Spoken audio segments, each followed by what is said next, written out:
ঈদের আগেই ইনশাল্লাহ এটার কার্যক্রম শুরু হয়ে যাবে। সেই জন্য আমাদের বিএনপির যে নির্বাচনী ম্যানিফেস্টো ফ্যামিলি কার্ড, এটার ব্যাপারে আমরা প্রধানমন্ত্রী অত্যন্ত কনসার্ন এবং আমরা ওনার সহকর্মীরাও সবাই এটা দ্রুততম সময়ের মধ্যে বাস্তবায়ন করার ব্যাপারে এবং এটাকে ইউনিভার্সাল করা হবে। আজকে আমাদের নীতিগত সিদ্ধান্ত হয়ে গেছে এবং আমরা এটি ইন কাইন্ডস না দিয়ে আমরা টাকা সরাসরি যে ফ্যামিলি প্রধান যে মা, সেই মায়ের কাছে যাতে পৌঁছে যায় সেই জন্য সরাসরি এটার মধ্যে কোনো মধ্যস্বত্বভোগী থাকবে না,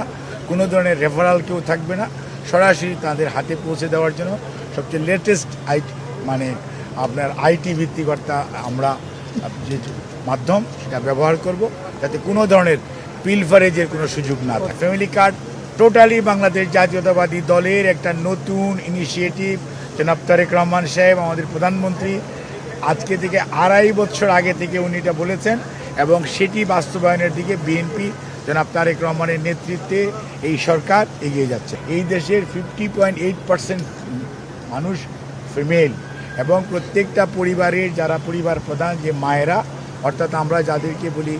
মানে মা, যে মা পরিবারের নেতৃত্ব দেয়, সেই মার নামে এটা ইস্যু হবে এবং ওনারা এটাকে গ্রহণ করবে এবং আমরা এটাকে একদিনে পারবো না, এটাকে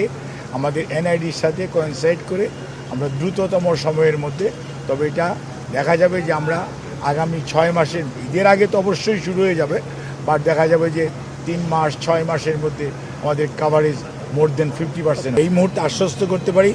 এখন যত ধরনের কার্ড প্রচলিত আছে, যত ধরনের ভাতা প্রচলিত আছে, ইনশাল্লাহ তার চেয়েও দ্বিগুণেরও বেশি ভাতা হবে এটা।